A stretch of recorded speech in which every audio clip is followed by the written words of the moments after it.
Hello everyone. Today we are covering very beautiful and very important topic about how to connect back to yourself. And I would like to start with just like small introduction why is this even important and why it matters for us moms. So over the years, as long as we start our journey as mothers, oftentimes what happens is that we shift our focus.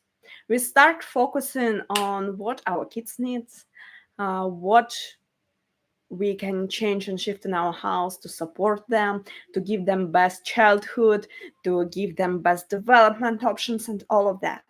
And we shift this focus from ourselves to our kids, and it's absolutely normal, it's absolutely beautiful, and it's like natural to do so because it's like human beings are born most unviable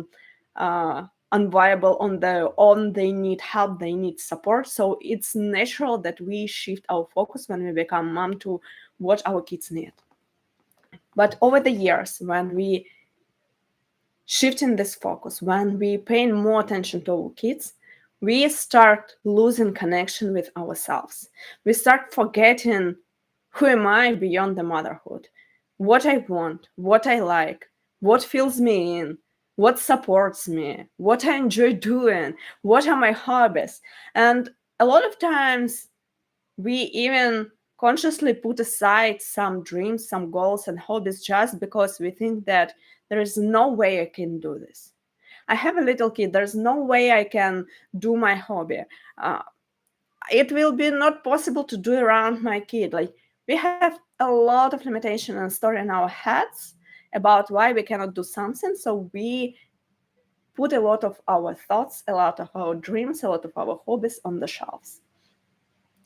And over the time, we even can think like, oh, I really enjoyed doing it. Maybe I'll try. But even the thought about how much we need to prepare in order to enjoy our hobby can stop us from even start doing it. And day after day, week after week, month after month, we're losing track of how far we drifted from ourselves.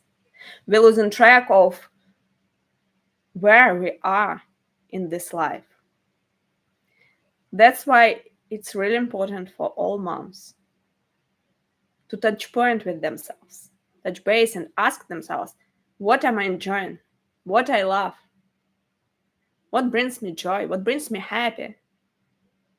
Where I need to start saying no. But how? You would ask how I need to do it. Consciously noticing. And it sounds simple, but sometimes it's hard. Because over the past months, years, for everyone it would be a different number. We hadn't even a chance to pause and notice. That's why it helps to have a guide, a support, something that help you pass and see and watch in right direction. And as you most of all you all know that I'm working on the journal that I created specifically for this reason. This journal first came up to me as a answer to one of my clients. She needed that support. She needed to start understanding what's going on, what's happening. And that's what I do. If my client something need, I create it for them. So I created a system that helps you to notice, track, analyze, look back, and see patterns and see what's actually happening. Because most of us can attach the outcome to the wrong reason. For example, I feel drained and exhausted because my kids misbehaved today. But what if it wasn't about your kids? What if you reacted and felt drained to your kid's behavior because you already were on zero. Or you skip something that usually fills you up. Until you track it, you cannot connect the dots and see what is happening. That's why important is tracking.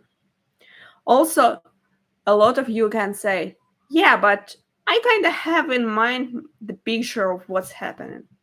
But can you come up in your mind with like reflection on 30 days prior to this moment and tell me exactly what was happening there? Usually not. Usually most of all cannot tell what we had for breakfast yesterday. Not telling about like what fills you up, what drains you.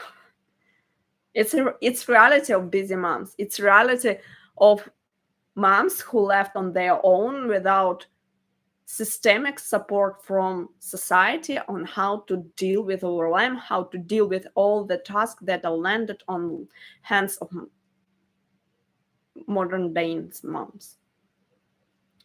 And I want to touch base on this topic because oftentimes we can hear something like, oh, why are you complaining?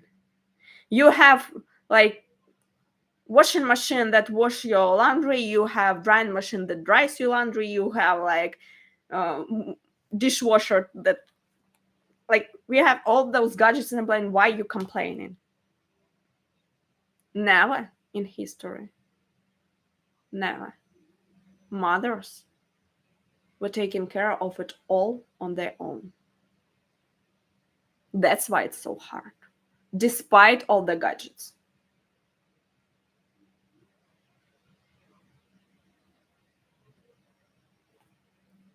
The like nuclear type of family where it's like only parents and kids, and that's it. It's not that long ago was a phenomenon. Even 50, 60 years ago, usually parents lived, if not in the same household, but close by to their relatives, to their parents, kids' grandparents, and they always have someone to lean on.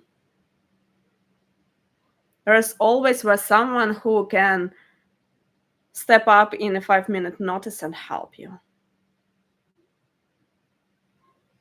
who could take part of your responsibility on them.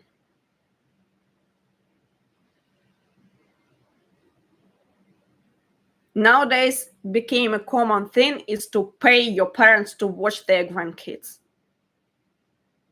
How wildly it sounds. And someone can say, yes, but they have their own lives. Yes, but you have family. The family were meant to support each other, to hold each other in tough times. But modern lifestyle, when it's not fancy to live with your parents, when it's more common to someone to move far away from that support and help. And I know it from personal experience, how even the thought that you do not have support close by, despite the fact how often you use it, makes a big difference. You see, when I lived in Ukraine, we had my parents, my mom lived like 10 minutes walk away. I rarely asked for help. There were times when I studied and it was like regular thing, but in usual day-to-day life, I rarely asked for help. But even the thought that she is close by and can step up and help me make it much easier. And when we move across the ocean, I felt it. Felt it that you're not on your own. There is no one to ask. There's no one to help. And we moved right before like COVID hit, so It wasn't even an option to ask someone to come to your home and help you. It was dangerous.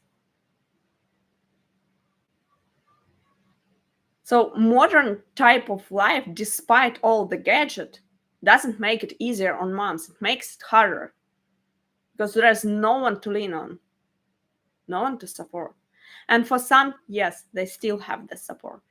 And usually those do not have much problem. But majority of us, for different reasons, need this additional help and support. Or we need to learn how to navigate the life. And that's why it's so important to stay in touch with yourself and notice. And you can do it on your own. Do whatever system works for you to track and notice. But if you need help, if you want to be guided, I would suggest to look into my journal that I created, the Well-Being Journal. It's a guided 30-day journey for you to track those patterns, to notice them, and to choose wisely what to put on your calendar, where to adjust. And it will help you to find those patterns as well. And for the first week of this journal out, it goes out live tomorrow, I will be given 4 weeks of coaching and close community support to help you go through this journey. Because we are not meant to be in the motherhood on our own. We were meant to be doing it alongside others with help, support, with warm words, with guidance. But even if you decide to do it on your own, make sure that your well-being is the same priority as the well-being of your kids. Because if you do not take care of yourself, your kids will not receive best care. They will receive what is left over. And it bitter pillow to swallow. But it's true. We cannot pour from an empty cup. Unless we make sure that our kids gets the best care possible by assuring that caregiver in a state to give that care, your kids will be left with what's left over. And I want you to really sit with this thought. Because remember, you are chosen to be happy. Time to claim it.